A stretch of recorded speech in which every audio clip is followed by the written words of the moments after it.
Daniel Calife, vou apresentar para vocês o meu trabalho para a disciplina PCS 5757 Tecnologias para Educação Virtual Interativa, disciplina da Escola Politécnica da Universidade de São Paulo no programa de pós-graduação da Engenharia Elétrica. Então, meu trabalho é a comparação de desempenho e percepção de dificuldades de aprendizagem de alunos, neste caso, focado em disciplinas de introdução à programação. Essas disciplinas elas são oferecidas normalmente de forma obrigatória em cursos relacionados à computação, como ciência da computação, análise de sistemas, sistemas de informação, mas cada vez mais elas estão sendo oferecidas em disciplinas, em cursos de graduação de outras áreas, dado o contexto da tecnologia e da programação sempre presente auxiliando as diversas áreas. Independente do curso que essa disciplina ela é oferecida, a taxa de reprovação dos alunos, assim como a dificuldade que os alunos têm nessa disciplina, ela é bastante elevada. Como isso acontece? Existem diversas pesquisas que procuram entender essas dificuldades e tomar ação para corrigir e melhorar o desempenho dos alunos em programação. Bom, um dos principais pontos que esses artigos, que esses estudos comentam, é que a percepção dos alunos tende a ser mais otimista do que o desempenho, porém nenhum dos artigos que eu cheguei a revisar faz um tratamento mais aprofundado em relação a este problema. Então, o objetivo do meu trabalho é propor uma metodologia e um modelo para comparar justamente o desempenho dos alunos com a percepção que eles sentem da dificuldade em aprender os tópicos de programação. Com isso, a gente consegue identificar os alunos que possivelmente terão baixo desempenho no curso e também permite aos professores tomarem ações para justamente corrigir essa percepção, visando a melhoria de desempenho dos alunos nessa disciplina. Bom, qual é a metodologia que foi aplicada? Então, eu apliquei essa metodologia aqui para os alunos desse semestre do curso de Introdução à Programação. Eu separei em 4 experimentos. Então, o experimento 1 são questionários por tópico, que são esses tópicos, eu separei em 4 tópicos, que é resolução de problemas, variáveis operadores, estrutura de seleção e métodos e funções. Então, são questionários por cada um desses tópicos, realizados de forma online, em um LMS, com questões objetivas de múltipla escolha. O segundo experimento são questionários também por tópicos, neste caso presencial, com questões objetivas de múltipla escolha e também uma questão dissertativa, onde o aluno tinha que desenvolver um pequeno código para resolver um problema dado. O terceiro experimento é o questionário Likert, também por tópico, o que indica a percepção dele, se ele entendeu, se ele tem facilidade, se ele conseguiu aprender este determinado tópico. E por fim, o último experimento, que é a avaliação parcial sobre todos esses tópicos que foram apresentados.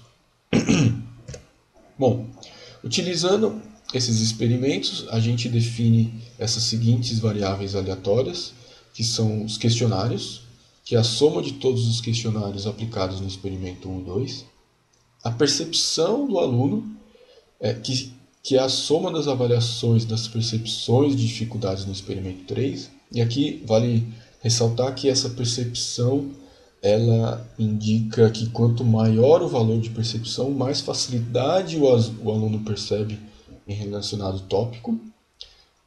E, por fim, a avaliação parcial, que justamente é o número de acertos conseguidos no experimento 4. Então, após aplicar essa metodologia e colher esses dados, a gente realizou uma normalização desses valores para eles ficarem em uma escala de 0 a 1. Bom, então, depois da aplicação dessa metodologia e da extração e análise desses dados, a gente chegou nos seguintes resultados. Bom, só para demonstrar aqui, eu realizei todo esse trabalho de análise e modelagem utilizando o R.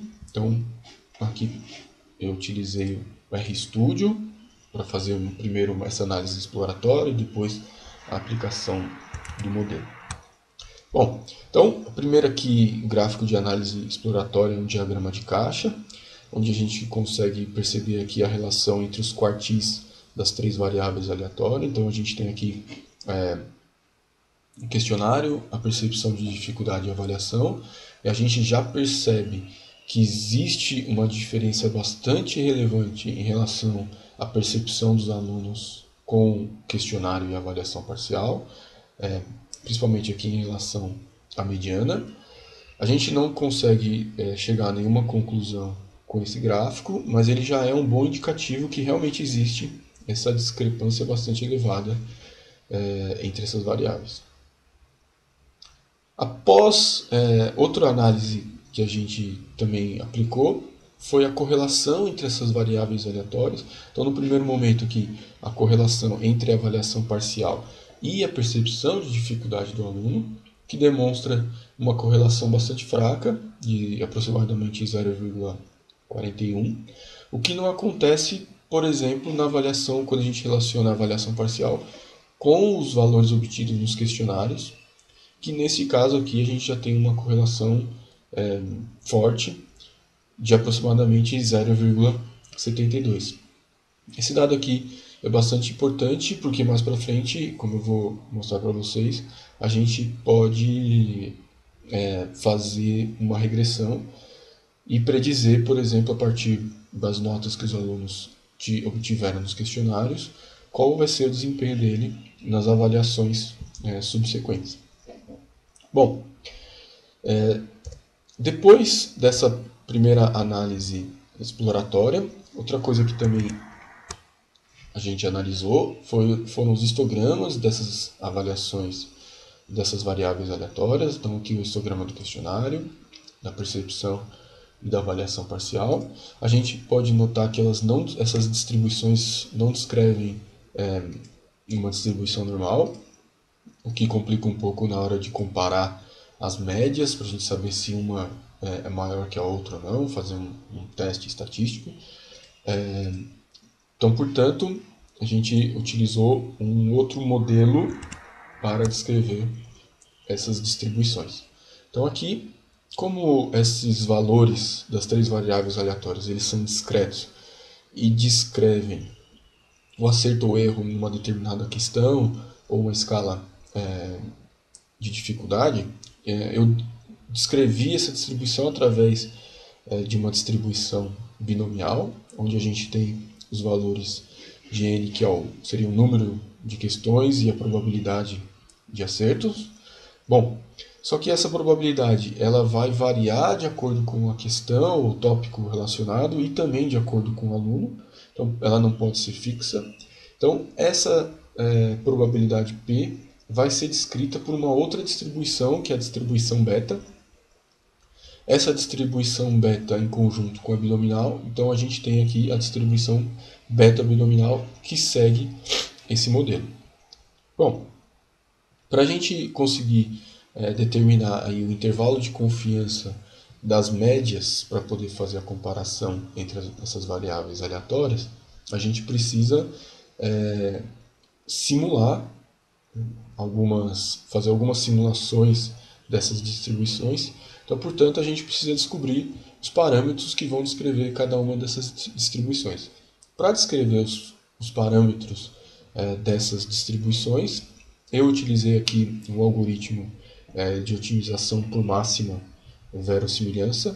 Então, aqui a gente tem a verossimilhança da distribuição beta binomial. A partir dessa verossimilhança, a gente pôde descrever o logaritmo da verossimilhança e aplicar no algoritmo de otimização de subida da montanha, que utiliza o gradiente do logaritmo do likelihood. Então foi aplicado esse algoritmo de subida da montanha. A partir do resultado, e aí a gente encontrou os parâmetros que definem cada uma dessas distribuições, eu simulei mais ou menos 100 mil vezes cada uma dessas distribuições e com uma confiança desculpa, de 95%, a gente chegou a esses intervalos de confiança da média de cada uma dessas variáveis aleatórias. Então, a gente tem aqui o intervalo de confiança do questionário, percepção e da avaliação parcial. Com esses intervalos de confiança, a gente pode então aplicar esse modelo para fazer os testes de hipótese, que é o objetivo desse trabalho, que é justamente testar se realmente a percepção dos alunos é maior, de forma estatisticamente maior, que os valores que eles obtêm no questionário. E aqui vale lembrar que esse teste da percepção que os alunos responderam foi aplicado após os questionários. Então eles já sabiam do desempenho deles nos questionários, já tinha sido feita a correção desses questionários, então essa percepção foi realizada depois. Então, mesmo assim, a gente pode notar que os valores que eles colocam de percepção de dificuldade é maior que os valores que eles obtiveram no questionário. Então, portanto, a gente pode rejeitar a hipótese nula e ficar com a hipótese alternativa de que realmente a percepção é maior que os valores que eles obtiveram nos questionários. O segundo teste de hipótese é comparar o valor que eles descreveram da percepção em relação à avaliação que eles fizeram. Neste caso, a avaliação foi aplicada após eles responderem o questionário de percepção. Então, neste caso aqui também, a gente percebe que a avaliação parcial está bastante abaixo do valor que eles descreveram para a percepção de dificuldade. Então, a gente também pode rejeitar a hipótese nula neste caso aqui. Bom, dado esses testes, essa aplicação desse modelo, a gente chega às seguintes conclusões. Então, a gente pode realmente afirmar que a percepção dos alunos tende a ser otimista em relação ao desempenho deles. Então, com esse modelo, a gente pode avaliar isso precocemente. Então, os professores ou os próprios alunos podem tomar ação visando melhorar esse desempenho.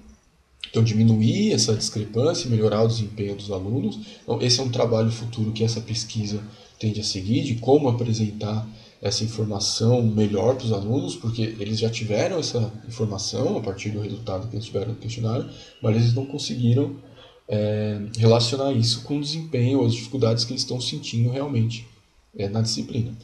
Bom, e outro trabalho futuro, outra conclusão que a gente tira aqui, é que, dada essa correlação entre a avaliação parcial e o questionário, a gente pode refinar um modelo de regressão. Então, como a correlação é de 0,72, não dá para ser simplesmente uma regressão linear, mas a gente pode melhorar um pouco esse modelo e chegar numa regressão que vai permitir predizer o desempenho dos alunos a partir desses questionários iniciais, e mais uma vez a gente pode tomar ações aí que visam melhorar o desempenho dos alunos. Bom, esse é o meu trabalho, obrigado por assistirem. Qualquer dúvida, crítica e comentário, vocês podem comentar aqui mesmo no vídeo ou entrar em contato comigo. Até a próxima!